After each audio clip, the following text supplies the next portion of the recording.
You're not reading this in the Hindu Bhagavad Gita. It's the Bible. But how come nobody ever showed this to you all the years you've been going to church? You know what? They haven't a clue. They haven't a clue. The solar plexus is the place of the electricity, which is in the lower part of the body. It runs up through 7 chakras, which are 7 nerve centers or resistors in your spine. It impacts in the pineal gland and throws open the right hemisphere of the brain. You know, you've heard of like Buddhists and people and that meditate going, Om, Om. You've heard of that. And the energy comes up. Well, let me show you something. This is electrical energy. The 7 chakras are 7 resistors, and the international measurement of electrical resistance is Ohm.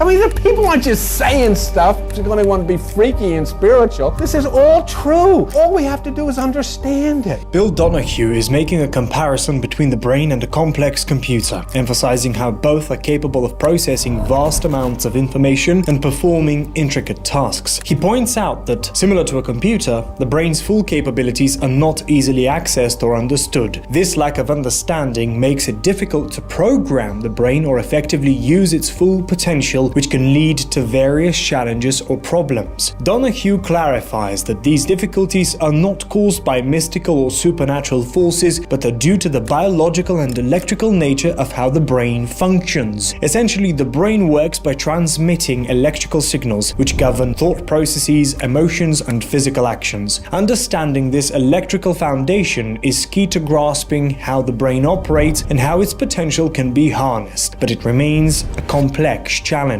But how does the human body's master electrical organ conduct its electrical business, and how does it do this job with such remarkable efficiency? The word angel is actually the word angle, which means electromagnetic fields that come back and are reflected through space dust and impact the earth and impact on your brain. And when they impact on your brain, they cause an arc between receptors of your brain, which cause you to think differently. And that's the arc angle.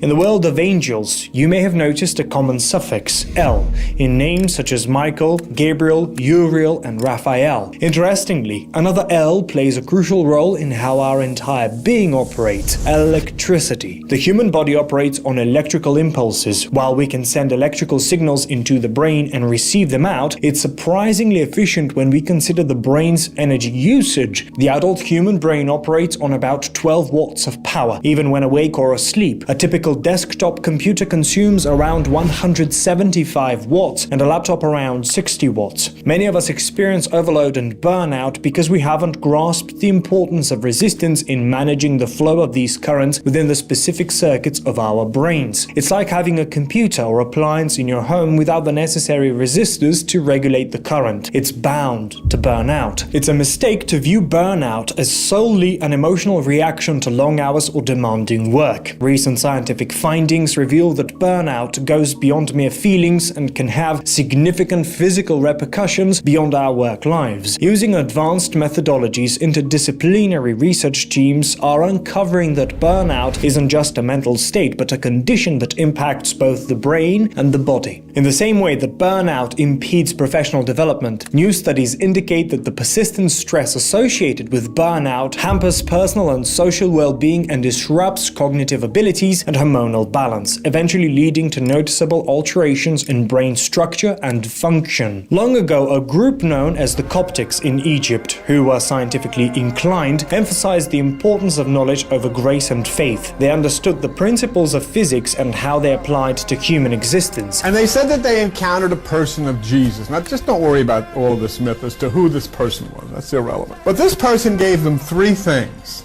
that they should understand. One was a symbol. And he said this was a very important symbol. And this was the symbol. It's a cross with an X laid upon it and these 8 circles. It's in the books of IEOU that comes out of ancient Egypt. You can actually find it. That's the symbol right there. It proved quite intriguing when we began tracking the discovery of planets in October 1955. The initial discovery occurred in Pegasi, which aligned with the sign mentioned in the Book of Revelation. Subsequently, discoveries followed a pattern, with the second in Virgo, the Virgin, and progressing to the 7th associated with Leo, representing the pineal gland and the 7 chakras of the brain. The 8th discovery, fulfilling another biblical reference, occurred in Cygnus, the swan, signifying the last trump with its sound. found. With this fulfillment, there was a halt in discoveries until recent times. Another intriguing aspect mentioned by the Coptics was the word azozio. Jesus was said to have imparted this knowledge to the Coptic Gnostics in Egypt. Among these teachings are references to the eight-spoked wheel, the word azozio, and the cipher 4555. According to Jesus, these names, numbers, and seals were essential for ascending to the realm of light. So azo is light-absorbing or photon-absorbing azo. And the word zeo is the root of the word zeolite, which means filtered by crystal. Oh, it's light filtered by crystal. And electromagnetic fields, which come from space and are refracted off dust, are reflected by crystal, filtered by crystal, before they enter the Earth's atmosphere and impact in your brain. The third thing that, in the final part of the puzzle that was given to the Coptics, was the person Jesus told them, hold this in your hands, weigh this in your hands, and he gave them the number 4555. When I was looking through astronomy books and looking at galaxies and constellations and the like, one of the things that I found was curious to me was that I found a galaxy 4565, and then I found one 4535 and 4525. So I asked Debbie to give a call over to the planetarium, and she called the planetarium at the college, and she said to the fellow over there, does the number 4555 mean anything to you? He said, yeah, it's a unnamed, very sharply defined galaxy with a very bright center. Wow, it's a galaxy. 4555 is a galaxy. Then became interesting to us as we got a little further into it was the location. 4555 is a galaxy in the constellation Coma. Remember that galaxies are in constellations. Constellations are not in galaxies. And Coma is mother and child, therefore fulfilling the prophecy of Devaki and Krishna, Mary and Jesus, Isis and Horus, Buddha and Mom, and all of these kind of things. But then the second part of it is that it's in the zodiacal sign Virgo. Behold, the Lord shall give a sign, a virgin shall conceive. So we track a very, very interesting galaxy in this constellation Coma. More interesting, Joni Schultz downloaded this off the computer. We have a picture of it. Could this be the location of the place from whence all of this intelligence is coming, from whence all of this instruction is coming, from whence those who are related to you live? I mean, could you be looking at a picture of this? I say, well, maybe it means something else. Well, maybe it does. But if it means 4555 is the galaxy and the location of the place that you call God, it is much, much too significant to turn your back on it and say, well, I'm not going to bother thinking about this. Because it's real. You'll discover something quite fascinating about Samael. If you take a look at Sama, it originates from the ancient Zulu language meaning current. So Sama refers to a current, and naturally dealing with the current involves resistance. An electrical current flows through the brain, opening up pathways. Samael is associated with the character often portrayed as the devil or Satan in religious contexts. The devil or Satan in the context of reality cannot exist until something happens. If I decide I'm going to think about robbing a bank, and I think about robbing the bank, and I drive down and I look at the bank, there's no evil has occurred at all, has it? No money has gone out of the bank, nobody's robbed the bank, I just thought about it. If I rob the bank, the devil has occurred. So thoughts then in and of themselves, now that's the reason while in the Adam and Eve story, the two nudists who are talking to the snake actually is a symbol of the spine. Eve is the mind, and Adam represents the physical part. And so what happens? When Eve eats the fruit, there's no problem, is there? No problem. Nothing wrong. Because it's just a thought. There's no devil. But when Adam eats it, all hell breaks loose, right? Because now the deed has been acted out. What I'm trying to show you is that in essence, what you have is a neutral energy inside of you called current. Electrical current. The current feeds the circuit, which is the brain. The problem with it is you've never been instructed to the fact that the circuits of your brain must have resistance. Electricity is ubiquitous and plays a fundamental role in the human body. Our cells are uniquely equipped to conduct electrical currents, facilitating various physiological processes. In particular, electricity is vital for the nervous system's functioning, enabling the transmission of signals throughout the body and to the brain. This intricate network of electrical impulses allows us to perform essential functions such as movement, cognition, and emotion. You may not have realized this, but just like with electrical appliances, if the current flows, flows unchecked into your brain without any resistance, it can lead to problems. Just as appliances can blow up, explode, and burn out, similar things can happen to us. We may feel overwhelmed, overheated, and burned out. These issues arise when we fail to understand that our brains need resistance to function correctly. So it's neither about resistance nor concepts like the devil. Instead, it's about what happens when the current flows into the brain's circuit and encounters resistance. Resistance is OM. The University of Massachusetts Medical Center, Dr. Ann Massion's psychiatry department, and she says that the reason that you should meditate is because meditation is a more effective method of melatonin production. You do not produce melatonin until you're in a pitch black room, because the pineal gland doesn't open until it's in a pitch black room. And here's the University of Western Ontario finding increases in melatonin after a single meditation session. So what do you need melatonin for, you say? You'll see, for instance, that the pineal gland regulates the circadian rhythm of your body, the time clock of your body. Melatonin has been shown to inhibit the growth and metastasis of tumors in experimental animals. Patients who have breast cancer have lower levels of melatonin in their blood. It has a stimulatory effect on the immune system. Let me ask you a question. How many times have you ever tried to stimulate the activity of melatonin, the pineal gland of your brain? Probably you've never. Some of you have never ever done it because you hadn't a clue. Environmental stress can impact the pineal gland and its functions, affecting the body's alertness. On page 49, the discussion revolves around multiple sclerosis and its origins. According to research from the Albert Einstein College of Medicine, since melatonin secretion follows cyclical patterns including daily, weekly, seasonal, and annual variations, it suggested that the pineal gland may play a significant role in the spontaneous exacerbations and remissions of multiple sclerosis. This reveals a deeper understanding of how the body operates. Melatonin is also identified as a potential anti-aging hormone, as mentioned on page 50. The immune system, as discussed by the Department of Medical Biochemistry and Molecular Body at the University of Spain, is shown to be intertwined with the pineal gland. Furthermore, research indicates a link between Parkinson's disease and melatonin. Many studies have shown that melatonin can improve the subjective sleep quality of Parkinson's disease. In 2016, exogenous melatonin for sleep disorders in neurodegenerative diseases, a meta-analysis of randomized clinical trials showed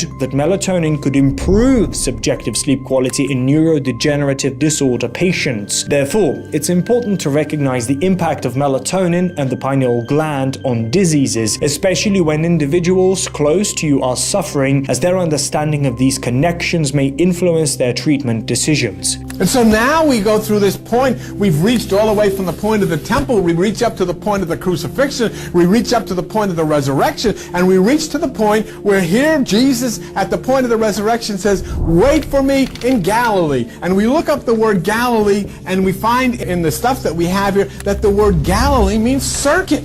What's being said? That the energy that has resurrected within you as a result of your meditation is now moving through the circuit of your brain. Page 56 states, right about halfway down before you go into Golova, there shall you see him. What is significant about Golova? Golova means circuit. Our brain functions as an electrical circuit, and it is in this circuit that we encounter divine presence. As stated in the book of Daniel, chapter 5, verse 5, found on page 728, a hand descended with an attached arm inscribing a message. In the 6th century BCE, while a king held the Jews captive in the foreign land of Babylon, a mysterious hand appeared, writing on the palace wall. Seeking interpretation, the king summoned Daniel. Daniel's analysis revealed that God intended the king and his kingdom to decline. And the hand, according to the book of Daniel, Daniel chapter 5, verse 5, wrote, "By the candlestick at the plaster."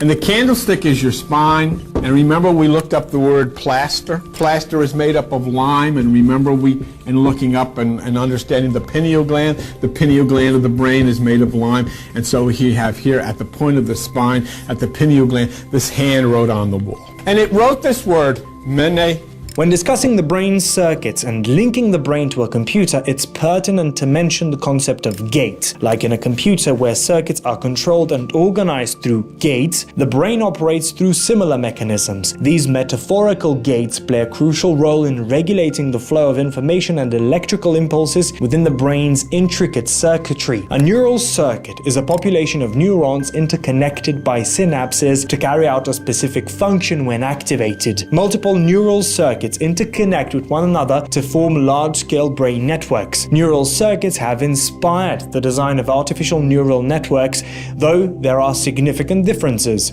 Your brain has 12 gates. Why does it have 12 gates? Because there's 12 signs of the zodiac. There's 12 constellations in the ecliptic. It's all set for you. There you have. It's just absolutely amazing to me that people have the most significant computer, the thing that can take them to the universe and beyond, and they never even tried to turn it on. Never even bothered with it because they've never paid attention to all of the instructions that come on. And so when you look at a computer and you know about the gates in the computer, and then you say, who is the most powerful man in computers in the world? And what's his name? Gates. And if I go to Atlantic City, all the gambling mecca of the East Coast, and who's the most powerful man? Trump. It's intriguing to consider what has been said for millennia about the flow of energy through the resistors of the spine to the brain. For thousands of years, Buddhist practitioners have sat in temples across the Himalayas and other regions, channeling this energy through the resistors while chanting Om. They ensured this energy was not necessarily interrupted, dissipated, or fragmented while using the flow and momentum of the second chakra to fire up the will. They understood that energy directed towards something not manifesting is hung up, caught, or otherwise useless. If, after reasonable effort, something is not working, let it go. The energy you feel when the attachment no longer controls you can be exhilarating. The more you release, the less friction there is on your energy. The lighter you become, the more you move towards spirit and away from matter. This is a Hebrew word, and gematria in Hebrew and Greek works both ways. M has a value of 40. E has a value of 5, and N has a value of 50. And it's 45, 55 if you just speak it. It's noted that certain verses in the Bible contain words written down without translation. However, when translated, they retain their original form. An exciting pattern also emerges in geometry when combining numbers, often sum up to 100, simplifying to 1. This pattern is frequently observed, particularly in measurements involving the cubit, where a dot symbolizes 1 unit. To express quantities less than 1, we use the decimal notation. We put a dot, and it is understood that the number to the immediate left of the dot is the number of ones, that to the immediate right is the number of tenths, the next number is the number of hundredths, and so on. The ancient Greek symbol of theta, evolving over time, also holds significance. Theta is a term used in neuroscience to refer to a specific frequency range of brain waves. Brain waves are rhythmical electrical impulses generated by the brain's activity. Theta waves are typically observed in deep relaxation, meditation, and light sleep states. They're associated with creativity, intuition, and deep subconscious processing. Theta waves have a frequency range of approximately 4 to 8 cycles per second, or hertz, and are often present during meditation, visualization, and hypnosis. Now,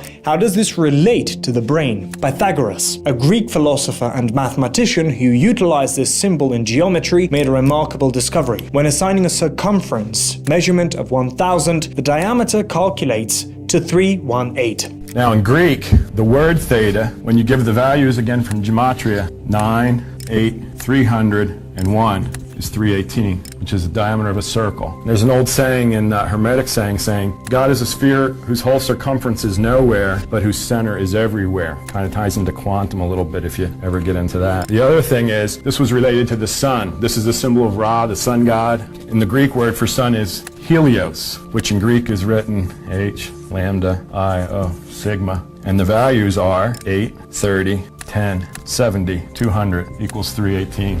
Angel numbers are divine messages believed to be sent from the spiritual realm. If you've noticed that a particular number sequence appears around you repeatedly, you might be experiencing an angel number phenomenon. These are sequences of numbers believed to hold a special meaning and significance. The significance of the number 318 lies in its connection to theta. When exploring its relevance, I found that within theta, one can add numbers like zeros while retaining their essence. Theta waves generate the theta rhythm, a neural continual oscillation in the brain that underlies various aspects of cognition and behavior, including learning, memory, and spatial navigation in many animals. Theta waves associated with the 8th letter of the Greek alphabet resonate at a frequency of 4 cycles per second. Interestingly, this frequency can be viewed as 3 within 1, corresponding to 4 to 8 Hz. Theta waves typically oscillate between 13 to 30 cycles, while alpha rhythms fall within the 8 to 13 cycles range. Sama, which equates by the ancient people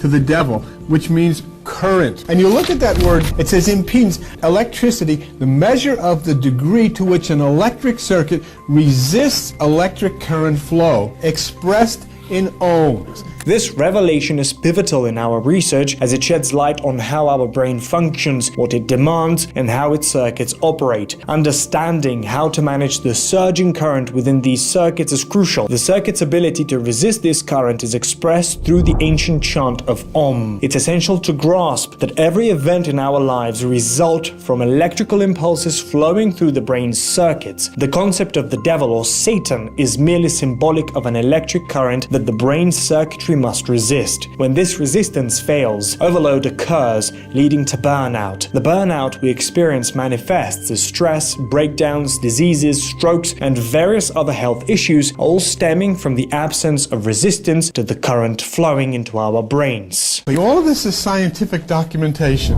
Matthew 28:2, there was a stone, the electromagnetic field rolls the stone away from the fornix. The angle causes the arc in the brain receptors. In Egypt, the pyramid was open to an angle of Orion, the gate of God, the OR gate, which is a computer logic circuit. And then it defines logic circuit, a computer switching circuit that performs problem-solving functions. What problem do you have? You say, well, geez, where do I start? I get all kinds of problems. And you find, why can't I solve these problems? Because the switch isn't opening. The switch isn't functioning.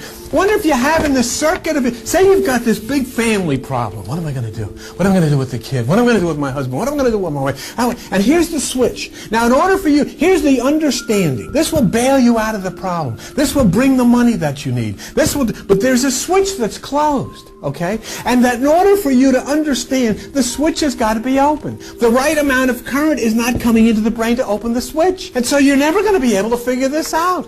And the reason is there's no resistance. The circuit is operating on overload. It's not working properly. Do you have any idea that in the middle of a computer, in the point of memory, is a thing called RAM? Do you know that? In the middle of your brain is a thing called Ammon's horn. Is the name of an Egyptian deity whose symbol is the ram. In the middle of a computer is a structure called RAM, and they are both in the part of the brain responsible for memory. And so what do?